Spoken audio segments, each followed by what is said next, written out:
जय गुरुदेव, जय महाकाली। आप सभी साधकों का जय महाकाली ज्योतिष केंद्र के आपके अपने चैनल पर स्वागत है। आज एक बहुत प्रमुख वीडियो आपको देना चाह रहे थे। देखो, आप बहुत सारी साधनाएं करते हो। क्या हो अगर आपको पता चल जाए कि जो मंत्र आप करने जा रहे हो वो आपको फलित है या नहीं है, और है तो कितने प्रतिशत है। यानी कि देखो, दो तरीके होते हैं, साधक और मंत्र, दो जुड़े होते हैं। अब अगर एक सूत्र हम आपको देंगे, उसमें अगर साधक ऋणी है तो मंत्र से उसको नुकसान होगा या फिर कोई फायदा नहीं होगा, चाहे समय का ही नुकसान क्यों ना हो। लेकिन यदि मंत्र ऋणी है तो अवश्य ही आपको इसका लाभ मिलेगा। ये सूत्र काफी पुराना है और वैसे ऐसे 3 सूत्र है जिनमें से एक हम आप लोगों को दे रहे हैं। आपने सुना होगा कि पूर्व काल में जब लोग गांव बदलते थे तो वो ब्राह्मण के पास या किसी जानकार के पास जाके पूछते थे कि हम उस गांव में जा रहे हैं, वो गांव हमें लेना है या देना है, अर्थात हम उस गांव पे मांगते हैं या वो गांव हम पे मांगता है। वो एक गणित होता था जिसको मिला के बताया जाता था कि यहाँ जब आप जाओगे तो तरक्की करोगे या नहीं करोगे। आई समझ बात। ऐसे बहुत सारे गणित हैं जिनमें गांव के गणित किए जा सकते हैं, विधानसभा चुनाव के गणित किए जा सकते हैं, किसी भी चुनाव का गणित किया जा सकता है कि जो व्यक्ति लड़ रहा है वो क्षेत्र उसको फलित है या नहीं है। या फिर अगर वो उस भले ही वो मान लीजिए कि एक पार्टी का कैंडिडेट चुनाव लड़ रहा है, 2 बार चुनाव जीत रहा है, सामने लड़ने वाला 2 बार से हार रहा है, तीसरी बार सामने वाला कैंडिडेट बदल दिया गया और उस कैंडिडेट को भी ये क्षेत्र फलित है, और जब उन दोनों का सूत्र मिलाया गया तो जो जीत रहा है उसको 3 फलित है, 3 गुण उसके ऋणी है, मतलब क्षेत्र ऋणी है 3 गुणी। लेकिन जिस व्यक्ति को दूसरे कैंडिडेट को उतारा गया है और उस कैंडिडेट का 4 ऋणी है यह क्षेत्र, तो वो व्यक्ति जीतेगा ही जीतेगा।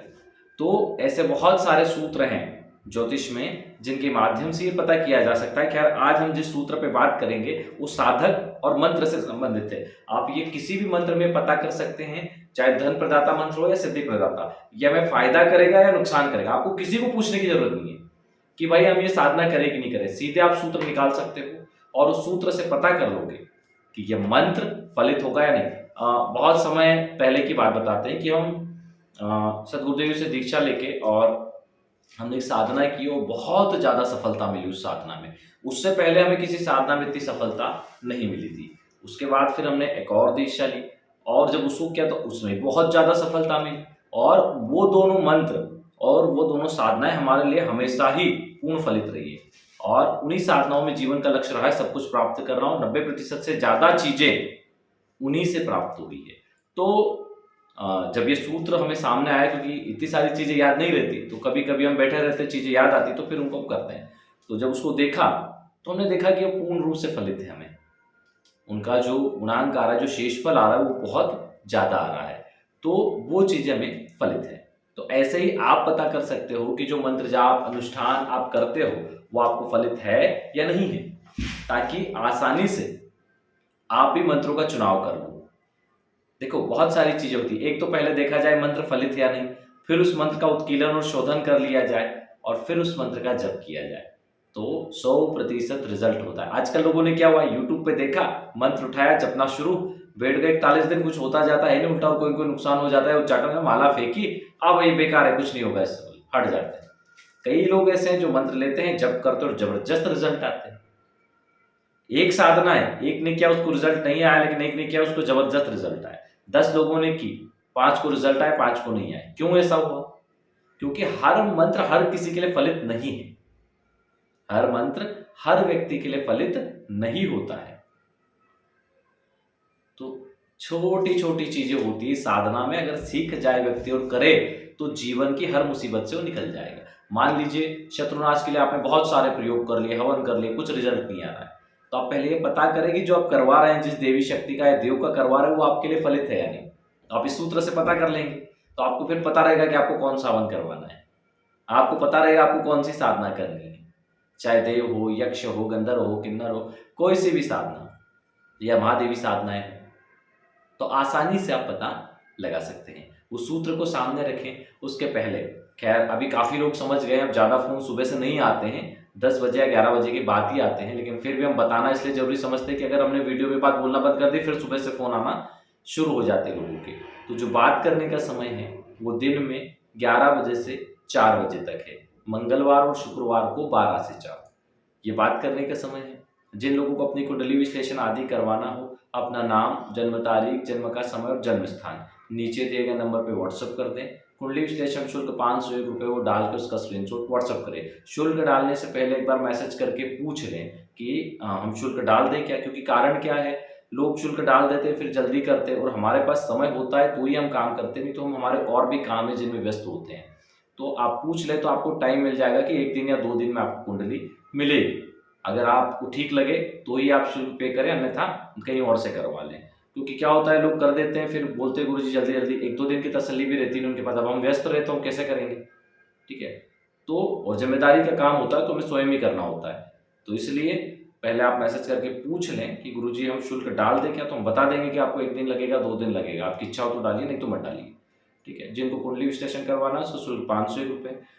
जिनको ऑरा स्कैनिंग करवाना हो, सर से पैर तक की फोटो, सीधे हाथ की हथेली की फोटो, अगर पुरुष है तो, स्त्री माता बहनें हो तो उल्टे हाथ की हथेली की फोटो। फोटो खींचते समय 3 चीजें नहीं पहनना चाहिए, क्या, अंगूठी, ताबीज कोई सा भी और जूते चप्पल, इन 3 चीजों को हटा के फिर फोटो खींचे।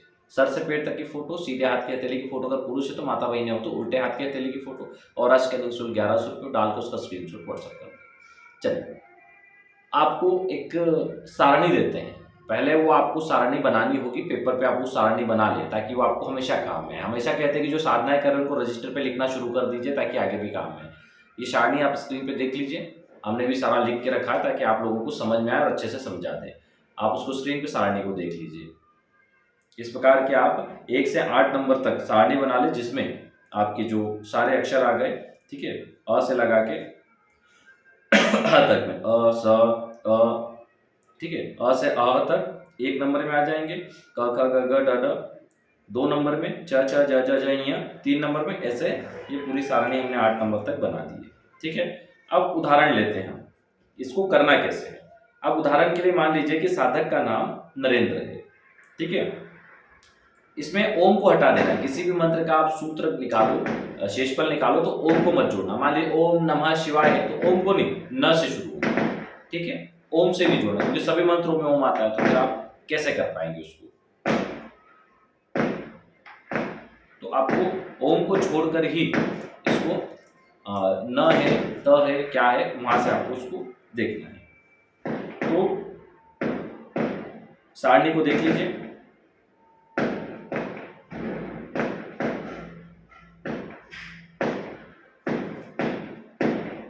मान लीजिए साधक का नाम नरेंद्र है और जो मंत्र है वो है सविता तत्वा स, इस प्रकार से मंत्र है, ठीक है। तो मंत्र का पहला अक्षर क्या आ गया, स आ गया। अच्छा, अब आप देखिए नरेंद्र कितने नंबर पे है, त थ द ध न, 5 नंबर आ रहा है, तो आप 5 नंबर लिख दीजिए। अब हमें 5 में 2 का गुणा करना है, ठीक है, और फिर उसमें 8 जोड़ना है। 8 क्यों जोड़ना है, उसका कारण है।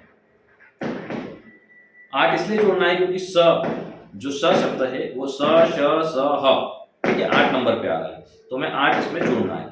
यानी 5 तो हमारा नाम का अंक आ गया और मंत्र का जो अंक है वो 8 है। तो पहले 5 में 2 का गुणा करेंगे और फिर 8 उसमें जोड़ देंगे, तो कितना हो गया, 10 और 8 18। अब इसमें 8 का भाग देना है। ये 8 का भाग क्यों देना है, क्योंकि 2 और 8 तो उसमें होंगे रहेंगे, ठीक है। तो 8 का हम इसमें भाग देंगे। तो 8 का जब आप इसमें भाग दोगे, इसमें भागफल को नहीं देखना है, शेषफल को देखना है। जब 8 का भाग दोगे तो शेषफल आएगा 2, ठीक है, इसका 2 आ गया, हमने रख दिया यहाँ पे। अब हम मंत्र का जोड़ेंगे, तो मंत्र का पहले लिखेंगे 8, उसमें 2 का गुणा करेंगे और हमारे जो नाम का अंक है वो 5 है, तो यहाँ पे 5 जोड़ेंगे। तो 8 और 2 का गुणा किया 16, 16 और 5 जोड़ दिए उसमें 21, ये 21 आ गया। 21 में अब हम 8 का भाग देंगे, ठीक है। अब हमने इसमें 8 का भाग दिया, आप लोग पेपर पे लिखिए तब आपको समझ में आएगा। 8 का भाग दिया तो शेषफल क्या आया, 5। अब मंत्र का जो शेषफल आया है वो 5 है और नाम का शेषफल 2 है, यानी कि मंत्र का शेषफल ज्यादा है, तो मंत्र ऋणी है, मंत्र ऋणी है, तो मंत्र हमें देने वाला होगा, फायदा पहुंचाने वाला होगा। यहीं पर अगर शेषफल जो साधक का नाम का शेषफल है वो ज्यादा होता और मंत्र का शेषफल कम होता तो वो नुकसान पहुंचाने वाला होता, लेकिन यहाँ पर मंत्र का शेषफल ज्यादा है और साधक का जो नाम का शेषफल है वो कम है, तो मंत्र क्या हो गया? ऋणी हो गया। ठीक है, देने वाला होगा, वो हितकर होगा। तो यहां पर ये सूत्र है इसका। नहीं समझ में आया? पुनः समझ लीजिए, देख लीजिए चार्ट में। देखिए साधक का नाम नरेंद्र है, तो न कहां पे आ रहा है? 5 नंबर पे। तो हमने यहाँ पे 5 नंबर लिख दिया।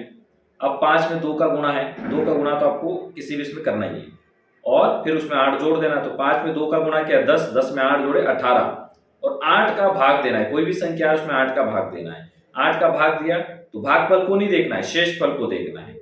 तो शेषफल 2 आया, हमने 2 लिख दिया। अब हमने ऐसा ही मंत्र में किया।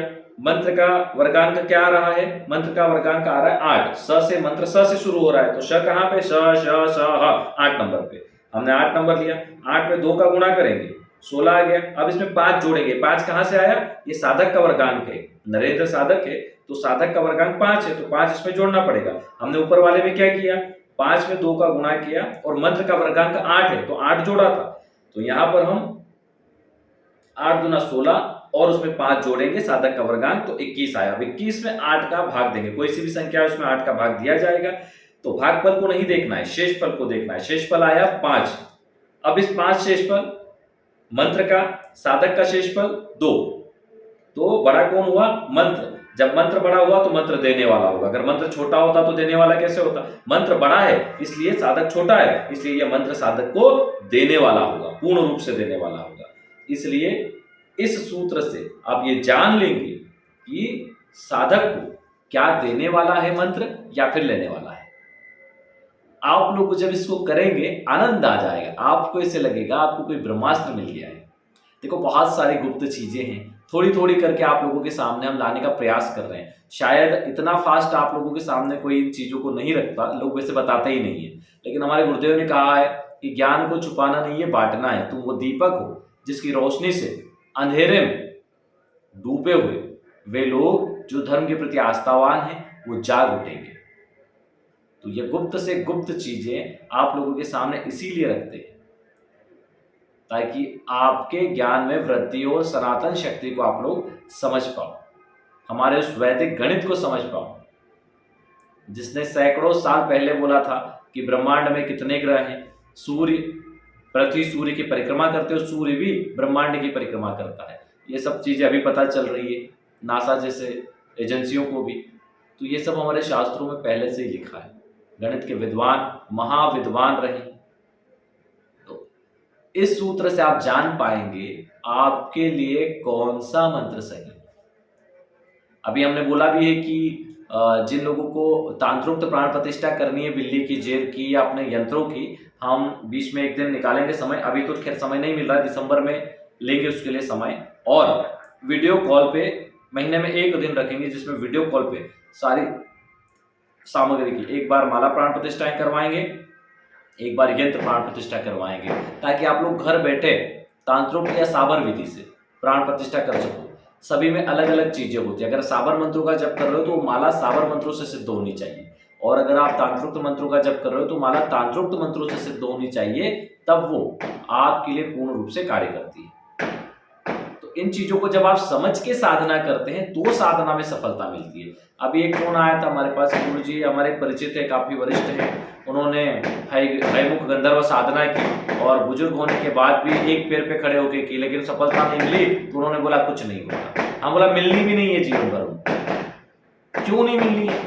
एक ही साधना में ये हाल है तुम्हारा। अगर एक एक साधना में साधनाएं सिद्ध हो जाती तो हमने 4-4, 5-5 साल क्यों खराब किए? एक एक बार में ही सिद्ध हो जाती तो हमें 4-4, 5-5 साल खराब करने की क्या जरूरत थी? एक साधनाओं में हम तुम्हारे अनुभव से आपको इतना कुछ देते हैं, गुरुदेव की कृपा से इतना कुछ देते हैं कि आप लोगों को चीजें जल्दी सिद्ध हो जाती है। भाई उन्होंने जीवन में कभी ढंग से साधना नहीं की और एक साधना की तो कहां से उनको सिद्ध हो जाएगी? उनको मेहनत की आवश्यकता है और विश्वास की। जब एक साधना नहीं होने पे जो लोग माला छोड़ देते वो जीवन में कभी सफल नहीं हो सकते। मान लो आपने जीवन भर पढ़ाई की, आप सिविल सर्विसेज की तैयारी कर रहे हो, एक बार में आप यूपीएससी एमपीपीएससी नहीं दे पाए तो क्या आप किताबें फेंक दोगे कि मेरे से होगा ही नहीं? तो ये तो आपकी कमजोरी है। आप यही कहोगे ना, इस बार नहीं हो तो अगली बार जरूर कर दूंगा, जितनी बार अटेम्प्ट दे सकता हूं उतनी बार दूंगा और 100% प्रयास के साथ दूंगा। आप ये थोड़ी बोलोगे कि नहीं मेरे से होगा ही नहीं है, मेरी कमजोरी है। लेकिन साधना में आप ये बोल देते हो ये होगा ही नहीं, कुछ है ही नहीं बोले, ऐसा थोड़ी होता। आपने अमेरिका नहीं देखा तो क्या अमेरिका है नहीं? बहुत सारे हमारे से संत हैं जिन्होंने प्रत्यक्ष रूप से इन चीज़ों को लोगों के सामने प्रकट कर दिया है। हमारे आदि गुरु शंकराचार्य जी हैं, डॉक्टर वसंत विजय जी महाराज हैं, जिनके चमत्कार आज लोग देख रहे हैं। वो उस स्थिति में हैं कि वो चमत्कार करके दिखा देते हैं। तो भाई जब तक आप उस स्थिति में नहीं बनोगे, उस स्थिति में नहीं जाओगे, आपको अनुभव भी कहाँ से होंगे? आप चीज़ों को समझते ही नहीं, आपको पता ही नहीं, आपको कुछ नहीं पता माला को कैसे, यंत्र को अपने आत्मा से कैसे जोड़ना, माला को कैसे कनेक्ट करना। आपने तो बस सोच लिया एक पैर पे खड़े होकर माला जप कर लूँ, गिनती कर लूँ, जल्दी जल्दी जल्दी जल्दी हो। ऐसे नहीं होता है। और जो ऐसा सोचता है उसको अभी साधना करने से पहले साधना को सीखना जरूरी है। आपको कुछ नहीं आता और आपको कोई जोड़ घटाव करने के लिए दे दे तो आप कर लोगे? नहीं कर पाओगे। एक नया व्यक्ति नहीं कर पाएगा, उसको सीखना पड़ेगा ना पहले। तो बिना सीखे साधना में माला उठा के कोई भी देख के चलो हो जाते हो, कैसे हो जाएगा? आता तो कुछ है नहीं आपको कुछ भी नहीं पता कि वो मंत्र का शोधन कैसे करना, उत्कीलन कैसे करना, वो सही है या गलत है, कुछ नहीं पता। आपको बस साधना में बैठ गए और दूसरों को दोष देना है नहीं होने पर। आपने पहले से ही मन बना रखा कि नहीं होगा तो मैं किसी न किसी को तो दोष दूंगा। क्योंकि आप लोगों की एक और बुरी आदत है कि जब साधना करते हो तो 10 लोगों को बता के करते हो मैं वो साधना कर रहा हूँ।